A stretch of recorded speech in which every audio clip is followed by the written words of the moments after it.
is nothing compared to my belief.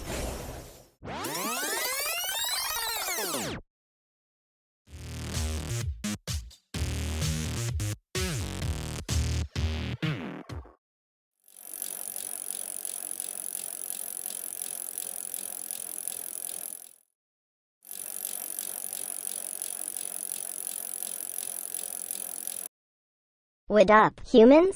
Kurumi here, and welcome to our tips, tricks, and guide video. In this video, we are going to show you tips and tricks for Esmeralda. If you have watched our boot camp for Esmeralda, you will be seeing exactly the same contents for this tips, tricks, and guide video. This tips, tricks, and guide video is for those who are intimidated on watching long videos. But if you guys are interested on watching the complete guide, just search for Toym Traveller Boot Camp Esmeralda on the search bar. Anyway, let's proceed.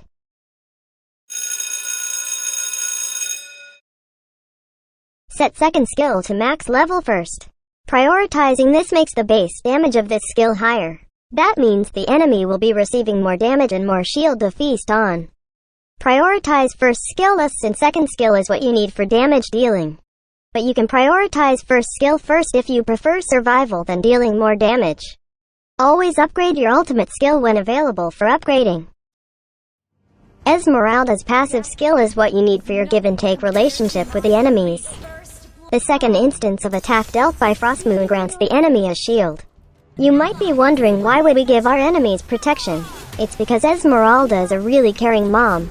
But this is all a give-and-take relationship. We grant them shields so our first skill would steal lots of shields from enemies. The good thing is your damage ignores enemies' shield.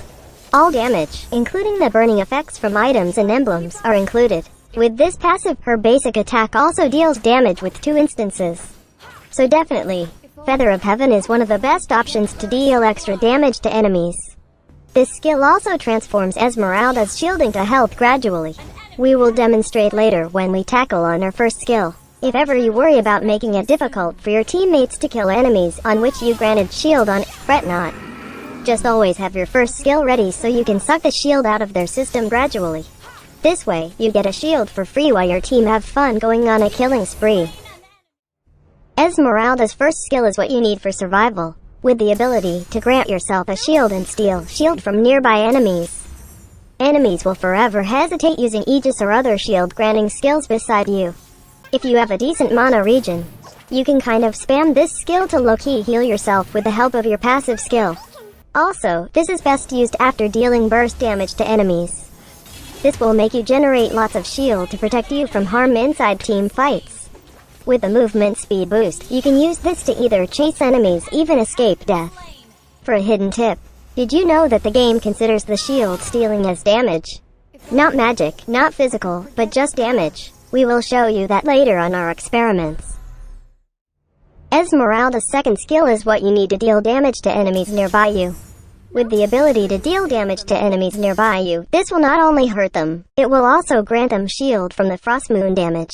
Remember that granting shield to enemies is not a really bad thing for you, since you can just deal them with your first skill. This is best used when you are inside teamfights while your first skill is active. Not only you hurt enemies, you also steal shields for survival. Esmeralda's ultimate skill is what you need to deal burst damage to enemies. Take note that you can charge this skill to make the range of landing farther. When the bar below is in red, it means that it has reached the threshold needed for maximum range. This is best used on multiple enemies since the damage is really massive. Also, Frostmoon damage will grant shield to enemies, making your first skill steal massive shield points. Take note that this skill can make you jump over walls. So you can use this skill not just to jump in team fights but also to escape death. Also take note that while charging this skill, enemies can still stun you, making the charging to be cancelled.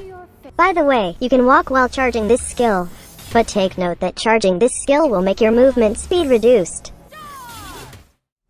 Here we are again with our experiments. We will demonstrate some what-ifs you might have in mind. Let's tackle first on heroes that can be countered by Esmeralda. First, let's have Lolita. Lolita's passive skill generates shield to allies and to herself. So if we decided to go near Lolita or her teammates with a shield, we will just suck it from them using our first skill. So this definitely will make Esmeralda even stronger. Next, we have Harith. We all know that Harith generates a shield every time he dashes nearby a target. With the power of our first skill, we will just feast on the shield he generates on each of his dash. Also, enemies with Aegis can also be countered by your first skill. When they use Aegis, you can just use your first skill to feast on that shield. We will not further go on with heroes that generates shield. As long as the hero you are against with generates shield, it's a sure bonus for you. How about heroes that could greatly counter Esmeralda?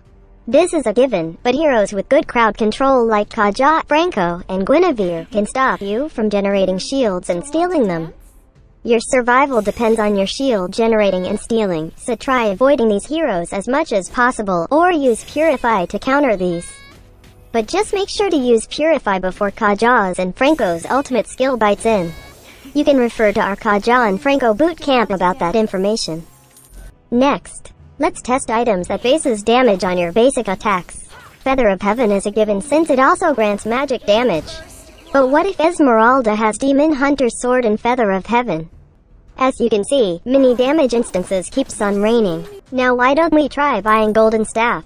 Look how fast we trigger the Golden Staff effect. This is truly remarkable, but I don't think these are good items for Esmeralda.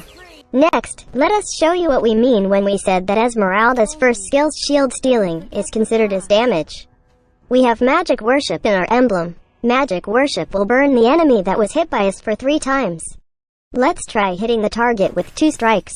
As you can see, the Magic Worship wasn't triggered yet. Now, let's use our first skill. As you can see, the Magic Worship effect was triggered. Unbelievable, isn't it? Let's try on another scenario. This time, we have Hunter Strike. Hunter Strike additional movement speed is triggered when dealing damage to enemies for 5 times. Let's see if our first skill will trigger the Hunter Strike effects. As you can see, the movement speed boost from Hunter Strike was triggered. So it just means that the shield stealing is considered as damage. Well, you might be wondering now if the shield stealing is considered as skill damage. Well, I hate to burst your bubble, but it is not a skill damage. Let me show you. We now have Glowing Wand that has its effect triggered on skill damage dealt. Let's try stealing shield from the enemy. As you can see, the enemy isn't burning. This just means that the shield stealing is not considered as skill damage. And again, this information about shield stealing is not even useful, but we still decided to share it to all of you for your curious minds. In terms of her combo, we usually follow just a simple combo for Esmeralda. First, you can use your first skill to run towards the enemies. Then, while running, charge your ultimate skill. It's up to you if you will release it sooner or later. It really depends on the situation you are in. Then, after landing, use your second skill. Then deal basic attacks and use the next available skill as soon as possible. But we do recommend that you first skill first before using second skill. It is because your second skill reduces the cooldown of your first skill. So, we think it's best to have your first skill on cooldown first before using second skill. In case you have Retribution, use it to an enemy target after landing with your ultimate. In case you have Sprint, use it whenever you need to chase an enemy or escape death. Additional tip, try to avoid buying Athena's shield. This item grants the user a shield. But do take note that Esmeralda eats shields for breakfast. So definitely, the shield granted by this item will be gone in no time. The tips I mentioned are just some of the ways you can use Esmeralda. This video just guides you on how to use Esmeralda the Kurumi way. We would like to thank our Wakandian brother, Rakuten, for being our lab rat for this boot camp. You can search for him in-game and tell him how much you appreciate him, willing to sacrifice his pride and honor to be a test subject. So, once again, this is Kurumi and that's how you use Esmeralda. Thanks for watching. Do not forget to like and share this video. Also subscribe to our channel for more contents by clicking on the subscribe button below. For our skin giveaway events, check out the community tab for the giveaway event post. We have our Ko-fi account just in case you want to donate us some coffee funds. Check our Ko-fi link on the description of this video. Please only trust bootcamp videos from our official accounts. See you on the next Mobile Legends bootcamp. Cheers!